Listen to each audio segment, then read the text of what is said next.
Assalamualaikum warahmatullahi wabarakatuh. Hai Sobat Kom, selamat siang nih. Wah, kembali lagi di program Parlamentaria bersama Dinas Komunikasi dan Informatika Provinsi Kalimantan Timur dan juga Rumah Disuai atau nomor 1 Kaltim nih. Ya Sobat Kom, gimana kabarnya? Semoga seluruh Sobat Kom di luar sana sehat-sehat walafiat ya dan terus bersemangat dalam menjalankan aktivitasnya. Dan kembali menemani Senin siang Sobat Kom nih, semua tentunya dalam program ini yang dapat disaksikan melalui Instagram Diskominfo Kaltim dan juga Facebook nomor 1 Kaltim. Dan kali ini Sobat Kom tentu saja bersama saya Safety Wulandari yang akan menemani Sobat Kom semua. Tentunya tidak sendiri, kali ini Safety sedang bersama narasumber yang sudah tidak asing lagi tentunya ya. Nah, Sobat Kom telah hadir bersama kita pada Senin ini, yakni anggota Komisi 4 Dewan Perwakilan Rakyat Daerah Provinsi Kalimantan Timur, yang mana sosok ini juga merupakan Ketua Fraksi Partai Persatuan Pembangunan di Karangpaci sekaligus nih Sobat Kom. Beliau juga merupakan Ketua Badan Pembentukan Peraturan Daerah Bapemperda DPRD Kaltim. Nah, siapa sih sebenarnya nih narasumber kita sama sekarang yuk. Selamat siang Bapak Dr. Haji Rusman Yakub, SPD MSI. Selamat siang Bapak. Selamat siang, Assalamualaikum warahmatullahi wabarakatuh. Bapak, gimana Pak kabarnya nih Pak? Alhamdulillah sehat, baik. Sehat dan bersemangat ya Bapak ya.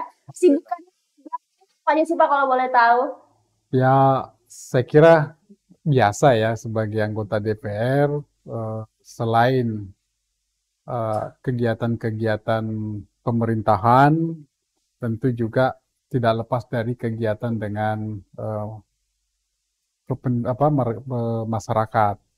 Kayak tadi saya barusan sebelum ke sini, saya barusan menjadi narasumber di talkshow-nya Kantor Kesatuan Bangsa, Kesbangpol Kaltim, bersama dengan Busam ID terkait dengan soal partisipasi politik bagi generasi milenial. Baru ke sini. Jadi hari ini biasa ya, berjalan dengan rutinitas selain urusan DPR juga urusan dengan masyarakat. Ya. Jadwal, Ya. tapi terus Bapak tetap bersemangat untuk mengisi padatnya Bapak jadwal Bapak ini ya. Nah Pak, bicara nih Pak tentang perjalanan panjang, kita kan tahu nih perjalanan karir Bapak ini kan sangat panjang sekali, bahkan nih Pak sampai pernah dimuat juga ya Pak ya di media online, media sosial juga bahwa Bapak ini dulunya adalah seorang guru begitu. Nah kita tuh pengen tahu Pak, kita penasaran banget gimana sih kisah perjalanan Bapak, sosok Bapak ini dari awal hingga bisa menjadi anggota dewan pada saat ini. Ya, jadi begini, saya itu memulai karir politik di Kaltim itu pada tahun 97 ya. Tapi sebelum itu saya sudah menjadi volunteernya Partai Persatuan Pembangunan. Karena kebetulan saya ketika kuliah di Universitas Mula Warman FKIP Unmul itu saya memang aktif di organisasi kampus maupun eksternal kampus ya. Dan saya pernah memimpin Senat Mahasiswa Universitas Mula Warman di tahun 1993 1994. Nah, dari situ sebetulnya memulai bisa kenal atau berinteraksi para elit-elit politik di Kalimantan Timur karena aktif di organisasi kemahasiswaan di kampus maupun eksternal kampus, sehingga sering kita berinteraksi dengan para elit-elit politik di Kalimantan Timur. Tetapi memang saya sejak remaja gitu, sejak mulai SMP, SMA, itu memang sudah ikut sama orang tua. Kebetulan orang tua saya di kampung itu adalah simpatisan militan Partai Persatuan Pembangunan di era Orde Baru begitu. Saya bahkan ketika saya kelas 6 SD tahun 1982, pemilu 19, saya ingat betul, saya dibawa orang tua pergi kampanye itu sampai dulu kalau kampanye itu seru karena bisa lempar-lemparan batu antar sesama kontestan politik gitu ya. Nah dari situ sebetulnya mulai, kemudian saya di kampus banyak aktif di organisasi kemahasiswaan, kemudian di ekstra kampus juga begitu, di KNPI, di Ansor, kemudian di PMII begitu. Ya, di situ kemudian saya sambil kuliah itu sambil ngajar karena memang background saya dari keguruan gitu ya. Jadi saya sambil ngajar di seberang, di Samarinda seberang di SMP 45, kemudian ngajar di SMK Pemuda yang masih ada sekarang sekolahnya. Saya berhenti ngajar itu setelah saya menjadi wakil ketua DPRD Kota Samarinda tahun 2000 karena sudah nggak bisa lagi waktu saya untuk ini, kasihan siswanya kalau saya tinggal. Tetapi ketika saya terpilih menjadi anggota DPR tahun 1997, akhir atau ujung dari rezim Orde Baru, jadi ceritanya begini. Saya lulus kuliah tahun 1995. Ya, tapi sebelum ketika saya masih di kuliah itu sudah menjadi volunteer. Jadi relawan Partai Persatuan Pembangunan, tukang bagi kaos atau bantuin bikin administrasi di sekretariat partai gitu ya. Nah, ketika saya selesai tahun 95, itu kan menjelang pemilu 97.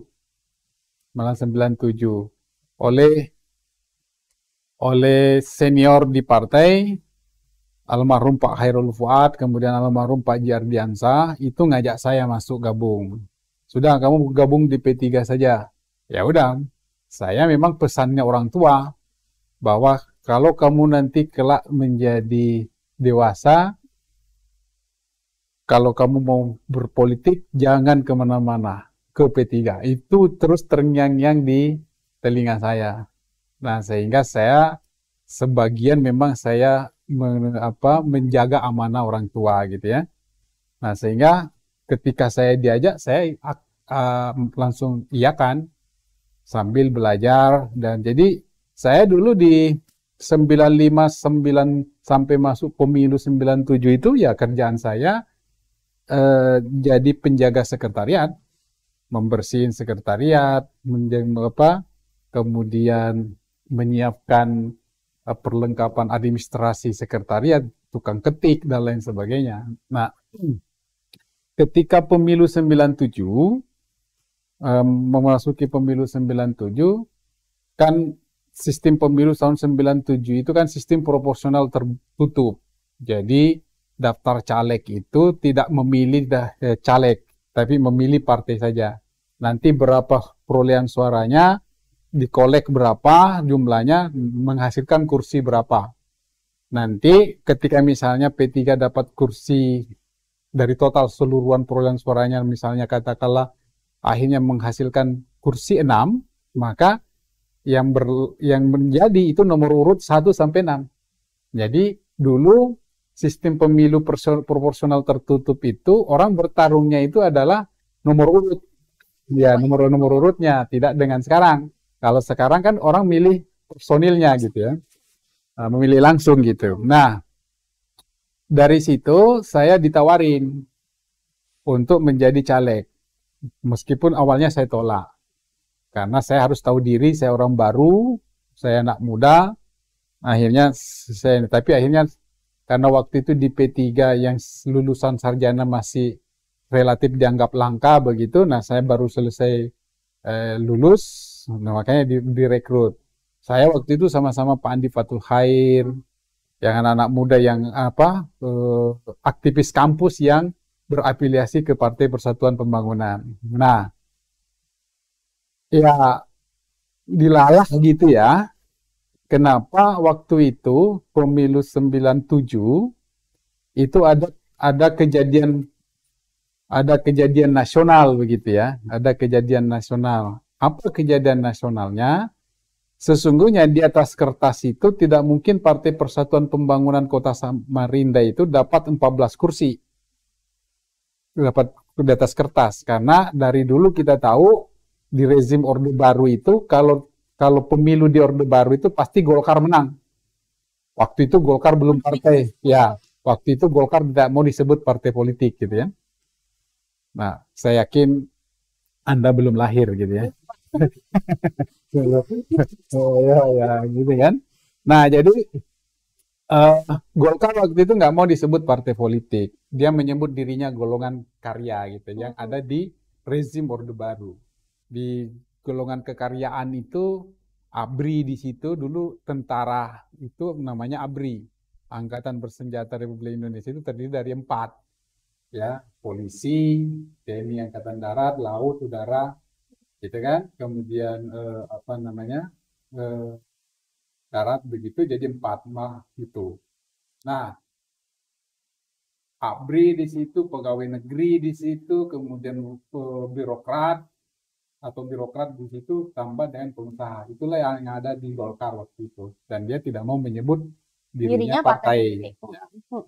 Nah, partai politik di zaman Orde Baru itu hanya 2, yaitu Partai Demokrasi Indonesia yang sekarang menjelma menjadi Partai Demokrasi Indonesia Perjuangan dengan Partai Persatuan Pembangunan. Jadi secara perspektif sejarah kepartean, P3 lah satu-satunya partai politik yang tidak pernah berubah hingga hari ini. Luar biasa. Gitu ya. Ini saya sembari mendengar histori nih, Iya, iya. Nah, ya, jadi waktu itu 97 ada tragedi nasional. Kejadian nasional, bukan tragedi, kejadian nasional dalam sejarah perpolitikan kita. Apa itu? Ketika tahun 95,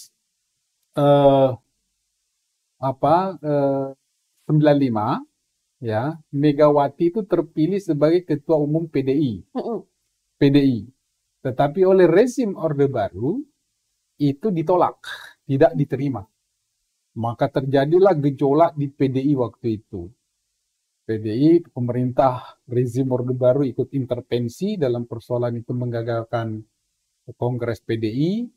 Akhirnya Ibu Megawati tidak diakui oleh pemerintah, lahirlah Kongres luar biasa, kemudian diganti Megawati. Lahirlah tragedi 95 di Jakarta itu. Nah, akhirnya terjadi Kongres pergantian. Nah, oleh Megawati pada menghadapi pemilu 97 oleh ke yang namanya, dulu ada namanya Mega Bintang. Mega Bintang itu artinya suara Megawati, pendukung Megawati itu dialihkan mendukung Partai Persatuan Pembangunan. Dulu P3 lambangnya bukan rezim Orde Baru. Jadi gini, sejarah P3 itu pertama dilahirkan tahun 5 Januari 1973, itu memang sudah lambangnya Ka'bah. Dalam proses perjalanannya, karena rezim Orde Baru takut kalah, Golkar takut kalah di pemilu karena menggunakan simbol Ka'bah itu sebagai untuk menarik umat Islam, dan itu memang faktanya P3 selalu menang di DKI gitu ya waktu itu. Nah, oleh rezim Orde Baru dipaksalah P3 untuk merubah lambangnya supaya ikut dengan PDI dan Golkar. Kalau Golkar kan beringin, kalau PDI kan kepala banteng, sementara P3 bukan dari lambang-lambang dalam sila Pancasila gitu kan. Maka itulah argumennya Orde Baru waktu itu. Dipaksalah P3 untuk merubah lambangnya. Akhirnya P3 merubah lambangnya dari Ka'bah menjadi bintang. Sila pertama kan gitu ya.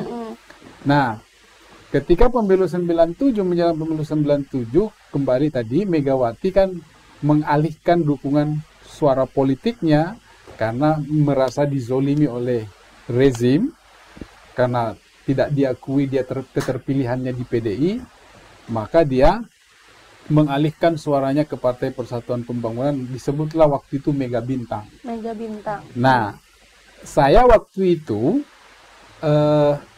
urutan caleg saya adalah urutan 12. 12 ya, Pak? Di atas kertas tidak mungkin jadi. Sudah ada pesimis nih, Pak? Iya, kan? Dan memang waktu itu saya nothing tulus saja, karena saya memang tidak ada. Saya sudah bilang sama senior-senior, oke, saya siap hanya sekedar untuk memenuhi kuota. Caleg. Saya tidak pernah ada keinginan untuk ini, saya mau belajar dulu begitu. Oke, saya masuk gitu. Saya dikasih nomor urut 12. Karena di atas kertas hitungan P3 tidak mungkin dapat 12 kursi zaman itu. paling tinggi 6, ya kan? Ya udah, tapi karena ada mega bintang tadi itu, hasilnya di luar biasa, kayak apa ya, kayak durian runtuh gitu ya. Bayangkan dari hanya 6 target kita, yang sebelumnya cuma 4, naik jadi 14 kursi. Saya di urutan ke-12. Disitulah cikal bakalnya saya masuk jadi anggota DPR. Umur saya waktu itu 28 tahun. Wah. 27 tahun. Umur saya sekarang, Pak. Iya, 27 tahun. Wah. Masih bujangan lah ya. Nah, dari situ saya pertama kali menjadi anggota DPR. Inilah awal karir saya di dunia politik. Nah, dan itu pula lah mengantarkan lahirnya PDI Perjuangan. Ya, setelah itu. Nah, kita tahu bahwa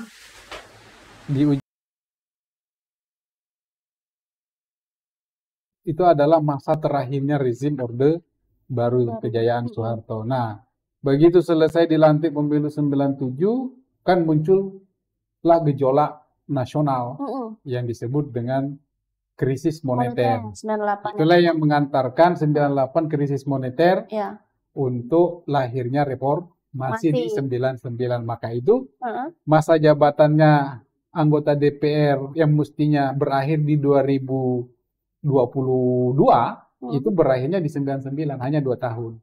Di ujung Orde Baru karena ada reformasi. Nah, Pak, tentunya dalam sejarah yang sangat panjang tadi itu, Pak, ya. Seorang Pak Rusman yang pada saat itu masih muda, masih bersemangat, masih sampai sekarang bersemangat dong, maksudnya masih yang bergairah banget pada saat itu, pastinya memiliki moto ya Pak ya, moto hidup. Boleh tahu nggak Pak, apa sih yang menjadi pegangan Bapak selama ini, moto hidup Bapak, pedoman hidup Bapak, hingga akhirnya Bapak bisa sampai saat ini nih Pak? Saya pertama ya, sebelum ke persoalan moto itu, saya selalu mengamalkan pesan orang tua saya, bahwa dimanapun kamu berada, satu, jangan pernah sombong. Lalu yang kedua, jangan pernah tidak bersikap kesatria. Dan ketiga, harus jujur. Lalu yang saya pakai itu. Bahkan saya selalu dipesani bahwa dimanapun kamu berada, dekati masjid. Insya Allah kamu tidak akan pernah kelaparan. Itu pesan orang tua saya. Dan saya selalu amalkan itu. Moto saya begini. Saya itu mengatakan begini. Pemimpin yang gelap hatinya, maka dia tidak akan pernah mampu menggetarkan hati orang yang dipimpin.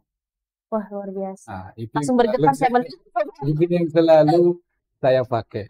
Bahwa kalau kita tidak selalu berprasangka tidak baik, selalu tidak pernah tidak tulus, tidak peka terhadap orang-orang di sekitar kita, maka jangan pernah kita mampu menggetarkan orang yang ada di sekitar kita. Itulah yang saya selalu amalkan sampai hari ini. Artinya dimanapun kita berada selalu harus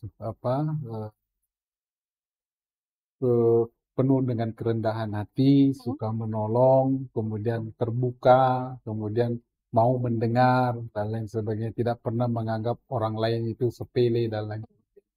Semua orang itu pasti punya nilai lebih, bahwa ada kekurangannya iya, tapi yang kita kedepankan adalah kelebihannya. Jangan pernah mengukur seseorang itu hanya karena langsung dilihat dari kekurangannya, karena kadang-kadang di balik kekurangan itu justru ada potensi kelebihan yang luar biasa yang barangkali harus dieksplor terus. Nah, itu gunanya menjaga silaturahim. Oke, Bapak, menarik sekali. Kita pengen banget nih ngobrol-ngobrol lagi lebih dalam, lebih lanjut lagi dengan Bapak, tapi kita harus break dulu sejenak. Sobat Kom, jangan kemana-mana, tetap di Parlamentaria persembahan Diskominfo Kaltim bersama nomor 1 Kaltim.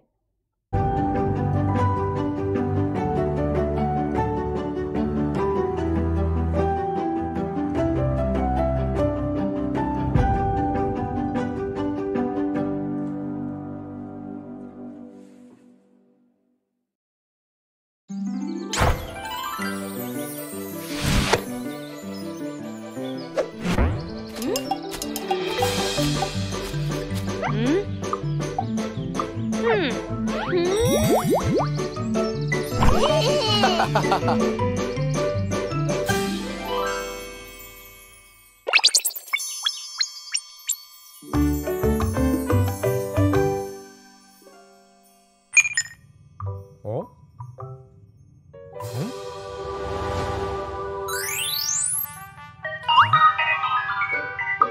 Halo? Selamat! Anda adalah pemenang untuk hadiah mobil senilai 200 juta. Wah, yang benar. Benar, tapi Bapak mesti bayar pajak di muka. Waduh, berapa? Cuma 2 juta saja. Bu, sini Bu.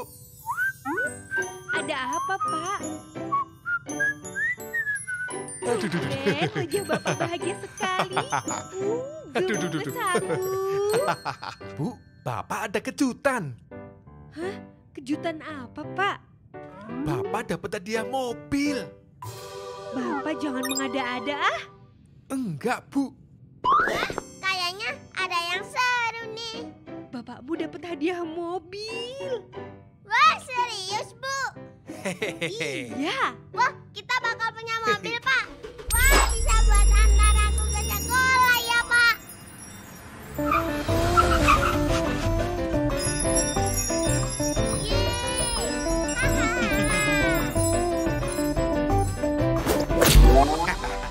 Tadi kalau mobilnya sudah datang, bukan cuma buat antar kamu sekolah, tapi juga antar ibumu ke pasar.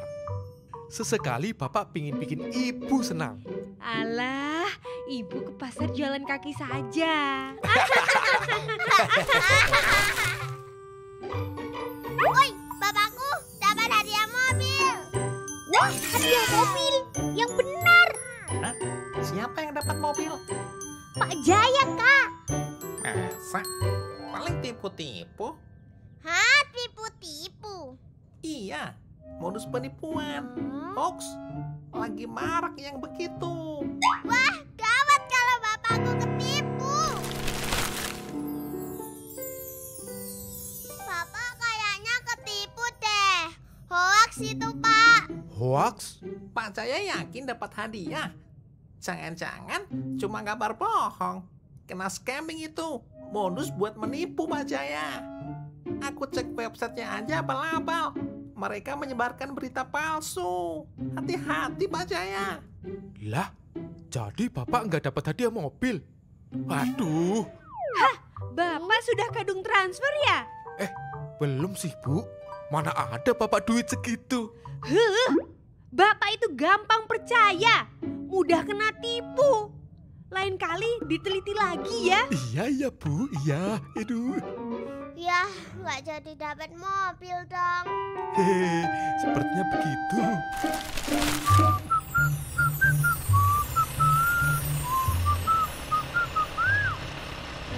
Besok-besok lebih hati-hati ya, Pak. Maunya seneng, malah ketipu. Ngomong-ngomong, Bapak kalau dapat hadiah sungguhan, mau dibeliin apa? Hehehe, iya. Mau Bapak beliin kerupuk biar dapat banyak, biar semua kebagian. Biar tambah rame ya, Pak. Beli getuk di pasar baru. Makanya pakai siomay. Biar bapakku bonceng cuma naik motor butut, rasanya kayak naik bajai. Burung derkuku, burung kutilang. Anakku Ayu yang paling Bapak sayang.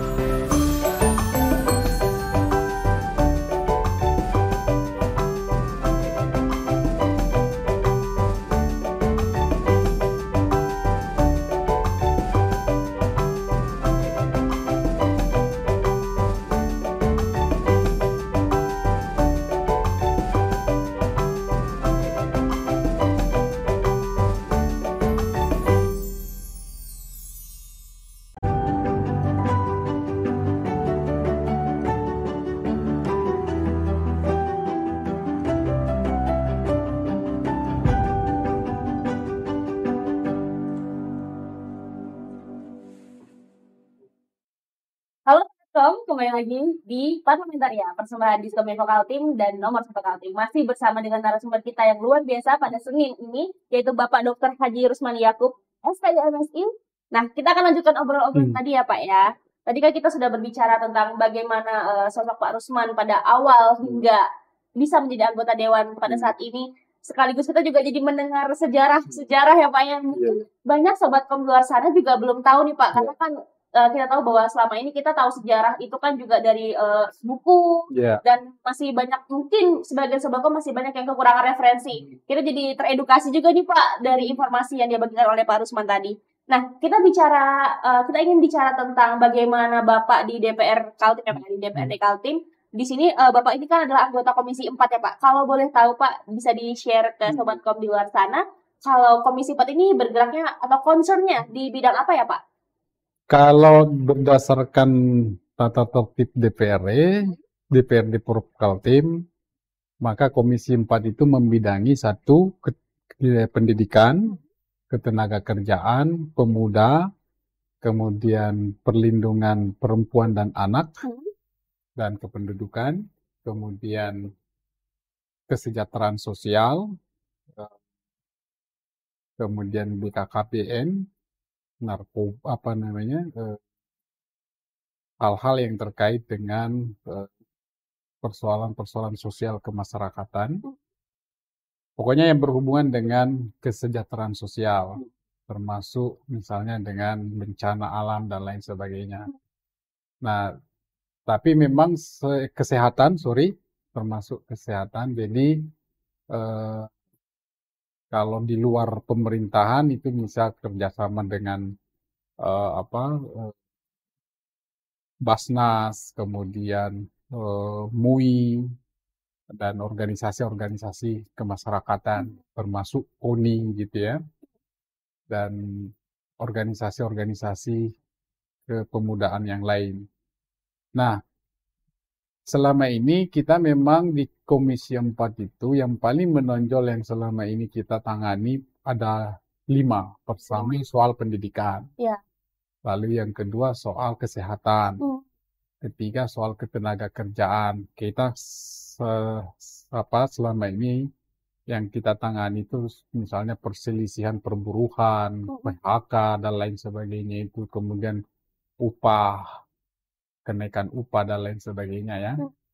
Yang keempat itu adalah tentang masalah-masalah sosial yang terjadi, misalnya pelecehan seksual, kemudian perlindungan anak dan perempuan, kemudian narkoba, ya, kemudian di soal kemiskinan dan lain sebagainya itu. Jadi di Komisi 4 itu banyak sebetulnya yang ditangani, terutama yang terkait dengan persoalan-persoalan sosial. Misalnya di persoalan disabilitas, ada stunting dan lain sebagainya, itu memang menjadi tanggung jawabnya Komisi 4. Nah, di bidang pendidikan sekarang ini kita lagi di Komisi 4 lagi concern untuk mendorong supaya ada akselerasi percepatan perbaikan dan pengembangan dunia pendidikan, khususnya di dunia pendidikan vokasi Kalimantan Timur, yang selama ini jujur kami harus akui bahwa program pendidikan vokasi Kalimantan Timur itu ya tanda kutip tertinggal ketika kita berkiblat dengan Jawa misalnya, atau daerah-daerah kayak kota-kota maju yang lain begitu ya. Baik dari sisi sarana prasarananya, kemudian dari sisi kompetensi gurunya, kemudian lembaga sertifikasi keahliannya, sertifikasi profesinya dan lain sebagainya. Nah, ini apalagi kalau kita kaitkan dengan Kalimantan Timur posisinya sebagai penyangga ibu kota negara, maka ini memang harus mengejar ketertinggalan itu. Menjadi urgensi ya, Pak ya? Menjadi sangat penting. Bahkan saya sering mengistilahkan bahwa Kaltim hari ini mestinya ada lompatan 3-5 kali lipat dibanding dengan daerah lain. Kenapa? Karena Kalimantan Timur itu adalah etalase masyarakat internasional bagi Indonesia. Kenapa? Karena mau tidak mau Kalimantan Timur itu menjadi masyarakat internasional nantinya ketika IKN sudah beroperasi. Sebab tentu orang luar negeri mau datang ke Indonesia, yang pertama didatangi pasti turunnya di ibu kota negara. Kota. Nah, ketika turun ke ibu kota negara, berarti yang dihadapi adalah masyarakat Kalimantan Timur. Betul. Itu artinya masyarakat Kalimantan Timur tuh sekarang kelasnya naik. Naik ya Pak ya. Iya, Artinya bukan hanya pandangan nasional, Iya. bahkan hingga global. Iya, jadi masyarakat Kaltim itu mau tidak mau itu harus di-upgrade kelasnya menjadi kelas internasional. Karena itu adalah akan menjadi etalase, akan menjadi cerminan bahwa Kalimantan Timur itu mewakili cerminan masyarakat Indonesia di dunia internasional. Maka itu harus kita betul-betul bagaimana kita melakukan percepatan mengupgrade masyarakat Kalimantan Timur itu menuju masyarakat kelas internasional. Kan gitu. Apa cirinya kelas masyarakat internasional itu? Masyarakat yang beradab, punya peradaban. Orang kalau begitu tahu, orang Indonesia itu santun-santun, budaya antrinya bagus, disiplin, kemudian berbahasanya enak, dan lain sebagainya. Itu berarti di situ akan mewakili. Nah, ketika misalnya orang luar negeri datang ke Indonesia, kita tidak menampilkan tampilan-tampilan seperti yang saya sebut, itu akan menjadi penilaian bahwa orang-orang Indonesia itu gini-gini gitu ya, tidak ramah gitu, ketus dan lain sebagainya kan gitu. Meskipun kita sudah terkenal selama ini bahwa bangsa yang sangat santun. Tetapi itu penting, terutama dalam artinya kita tidak boleh, meskipun kita masyarakat internasional, tapi tidak boleh juga kita kehilangan identitas budaya kita sendiri. Itu yang menjadi pegangan. Bahkan saya sering bilang, semodern apapun nanti masyarakat Kalimantan Timur, tapi dia tidak boleh kehilangan jati diri yang sesungguhnya. Budayanya tidak boleh hilang. Akar budayanya tetap sebagai cerminan. Apalagi kalau kita lihat dari sisi perspektif tapak sejarah, sesungguhnya memang pindahnya ibu kota negara ke Kalimantan itu bukan sesuatu yang kebetulan menurut saya. Kalau kita kaji dari perspektif sejarah kerajaan tertua di di Indonesia itu bukan di Jawa. Ya. Ini ada di Kalimantan, gitu. Ya. Maka itu ini sebetulnya adalah siklus sejarah yang kembali berputar untuk kembali bahwa pusat peradaban dunia itu sebetulnya ada di Kalimantan. Peradaban Nusantara itu ada di Kalimantan. Kembali ke titik awal, Pak. Maka itu pentingnya kita mengupgrade masyarakat Kalimantan Timur itu menuju masyarakat yang berkelas internasional. Caranya bagaimana? Tidak ada jalan lain kecuali dengan pendidikan. Nah, kan gitu. Kalau masyarakatnya terdidik, akan pasti lain gitu ya. Jadi, maka itu penting menyusun strategi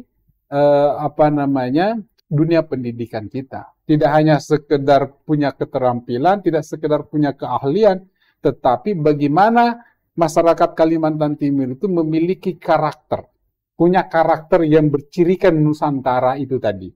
Nah, itu penting sekali untuk kita tanamkan kepada anak-anak didik kita. Maka itu saya berharap bahwa ke depan itu ada memang desain pembangunan pendidikan kita yang bersifat berjangka panjang. Saya malah berharap bahwa ke depan itu ada rumusan-rumusan baru, ada visi-visi baru, kemana kita arahkan dunia pendidikan Kalimantan Timur, kalau toh memang secara nasional tidak ada. Tapi paling tidak berdimensi Kalimantan Timur itu mestinya ada roadmap-nya, ada peta jalannya, kemana arah kita untuk membangun sumber daya manusia Kalimantan Timur. Itu yang pertama.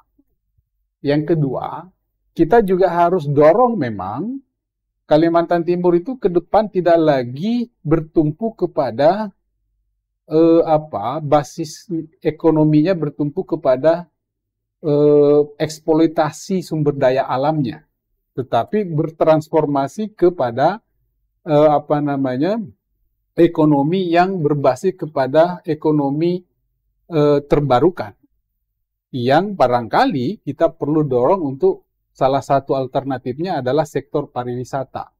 Maka itu kami di Komisi 4 mendorong betul kemarin melahirkan sebuah peta jalan pembangunan wisata Kalimantan Timur dengan melahirkan rencana induk pembangunan pariwisata Kalimantan Timur untuk 35 tahun ke depan dengan berbasis kepada ekowisata. Ini salah satu antisipasi kita, tetapi itu semua tidak bisa sebagus apapun visinya, sebagus apapun rancangannya, tapi kalau tidak dieksekusi itu namanya halusinasi. Nah, kita tidak mau berhalu di situ ya. Kita ingin konkret. Kita ada pemimpin, siapapun nanti yang memimpin jadi pemimpin kepala era ini, kita berharap betul-betul pemimpin yang mau bekerja keras, yang mau memimpin rakyat Kalimantan Timur untuk betul-betul berubah, betul-betul untuk bagaimana berlomba, bahkan melakukan lompatan 3 sampai 5 kali lipat untuk mengejar ketertinggalan yang ada.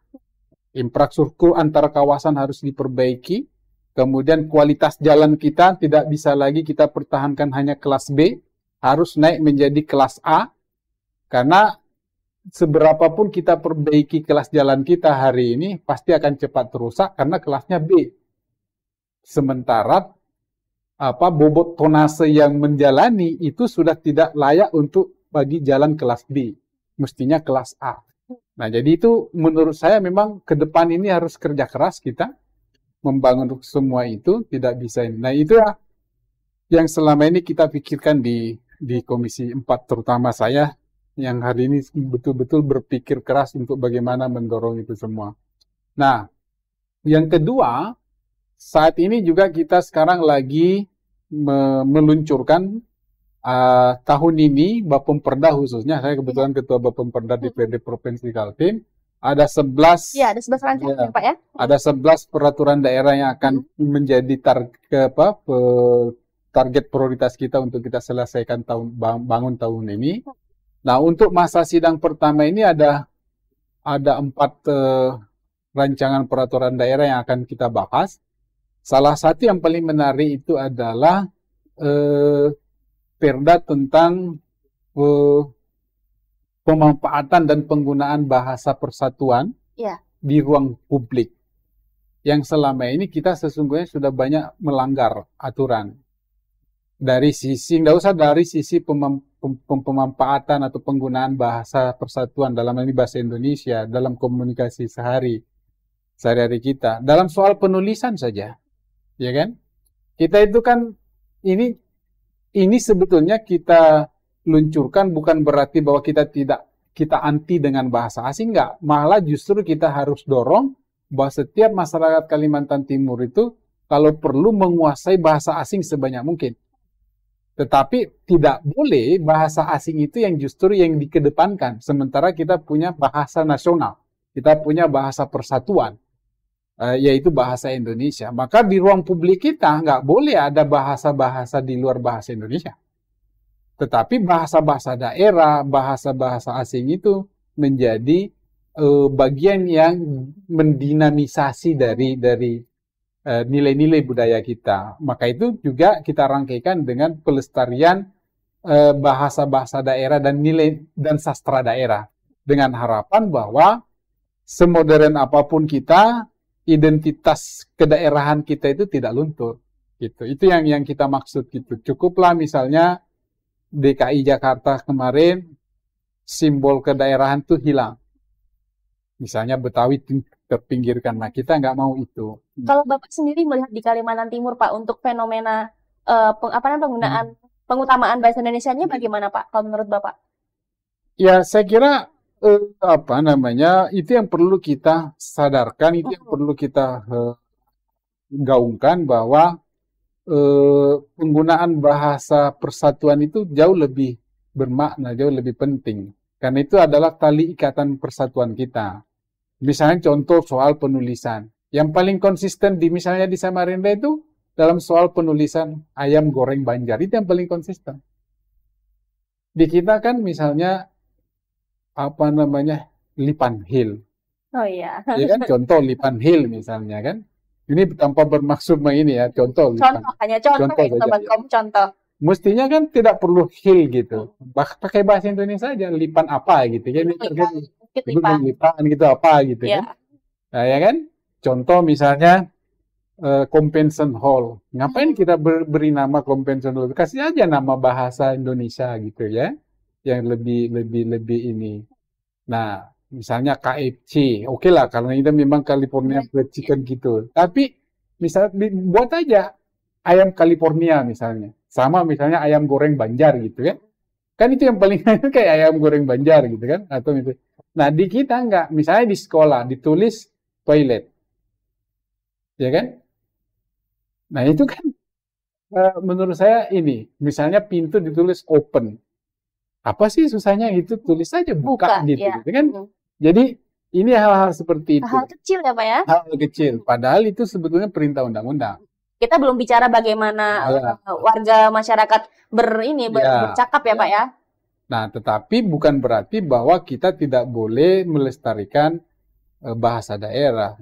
Jadi di ruang publik itu tetap bahasa Indonesia, tetapi ketika kita ini bahasa daerah boleh saja kita gunakan, bahkan kita lestarikan. Karena sekarang di Kalimantan Timur itu ada 16 bahasa daerah kita yang sekarang kita mau lindungi.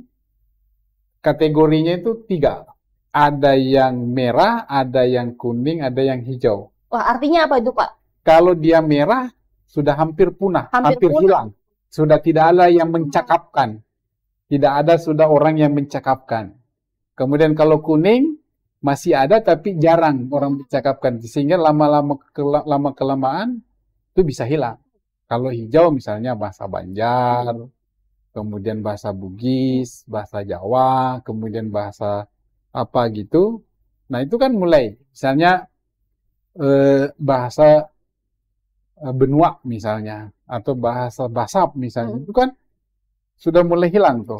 Karena yang mencakapkan sudah jarang gitu. Itu ada keren. Nah itu yang coba kita gali kembali, kita coba lindungi, kita coba lestarikan supaya bahasa-bahasa itu. Tapi bukan berarti bahwa kita ingin membangun primordialisme, enggak. Tetapi itulah pengayaan kita, maka itu penggunaan bahasa persatuan itu tetap menjadi ini. Coba misalnya kita bisa mengadopsi kayak di Jogja. Itu salah satu cara. Misalnya di atas jalan Kiai Haji Agus Salim misalnya, baru di bawahnya itu ada tulisan lokalnya, pahlawannya gitu ya. Nah, di kita juga boleh begitu. Misalnya di Samarinda nama ini, kemudian mungkin ada nama bahasa daerah yang kita cantumkan begitu. Nah, itu model-model seperti itu. Yang penting tetap bahasa Indonesia tetap yang utama. Yang utama begitu. Jadi ini sebetulnya yang ini ya, itu nanti akan kita coba desain, kemudian kita diskusikan kepada para ahlinya, kemudian kepada para penggiat seni, penggiat sastra, penggiat bahasa yang ada di Kalimantan Timur. Kita undang semua nanti untuk kita diskusikan ini baiknya seperti apa. Oke Bapak, oke siap. Kita tunggu ya Pak ya. Ya. Semoga dilancarkan segalanya Pak ya. Mudah-mudahan. Akhirnya Pak, boleh disampaikan harapannya Pak untuk Sobat Kom semua. Mungkin ada pesan-pesan juga untuk Sobat Kom semua Pak di luar sana. Ya, harapan kita tentu saya mengajak kepada seluruh lapisan masyarakat Kalimantan Timur, dimanapun berada, terutama anak-anak milenial, ayo mari kita bangkit bersama untuk betul-betul mengejar ketertinggalan kita, dan harus kita berubah. Siapa lagi kalau bukan kita semua. Lalu yang terakhir saya berharap bahwa khususnya anak-anak milenial, kita tidak ingin, saya mengajak kepada anak-anak milenial, kita harus jawab tantangan-tantangan yang selama ini menjadi penilaian agak minus lah. satu contoh bahwa kenapa anak-anak Kalimantan Timur itu tidak bisa masuk di bursa kerja industri di Kalimantan Timur, kalah dengan dari luar karena katanya anak-anak Kalimantan Timur itu cengeng, tidak punya fighting spirit untuk berjuang, disuruh kerja malah merokoknya banyak, meminta. Kita nggak mau lagi seperti itu. Kita ingin tunjukkan bahwa anak Kalimantan Timur itu mampu bersaing dengan yang lain. Dan saya mentargetkan 2 tahun ke depan tidak boleh lagi ada perusahaan apapun di Kalimantan Timur menolak anak-anak Kalimantan Timur hanya karena penilaian seperti itu. Maka itu kita dorong kepada dunia pendidikan kita bahwa selain itu mentalitas ini juga harus kita bangun supaya tadi itu ada lagi penilaian skeptis seperti itu bahwa seolah-olah anak Kalimantan Timur itu fighting spiritnya kurang begitu ya. Maka itu kita harus dorong supaya anak-anak Kalimantan Timur itu sama dengan anak-anak yang daerah lain. Saya kira itu. Oke, Bapak. Terima kasih banyak Bapak untuk pesan-pesannya kepada Sobatkom semua. Nah, Sobatkom, berakhir sudah perbincangan kita dengan narasumber kita pada hari ini. Kita ucapkan terima kasih banyak kepada Bapak Rusman yang sudah membersamai siang kita tadi, Pak. Ada banyak sekali informasi, pesan motivasi juga yang bisa kita dapatkan dari obrolan kita bersama dengan Bapak Rusman pada hari ini. Nah, untuk Sobatkom semua yang juga telah menyimak tayangan ini, kami ucapkan terima kasih banyak. Akhir kata kami ucapkan sampai berjumpa kembali di Parlementarian selanjutnya, tentunya dengan narasumber-narasumber yang istimewa, luar biasa, dan dengan obrolan-obrolan yang sangat menginspirasi dan mengedukasi kita semua. Saya Safety dan juga rekan-rekan Parlementarian yang bertugas pamit undur diri. Terima kasih. Assalamualaikum warahmatullahi wabarakatuh. Sampai jumpa. Assalamualaikum warahmatullahi wabarakatuh.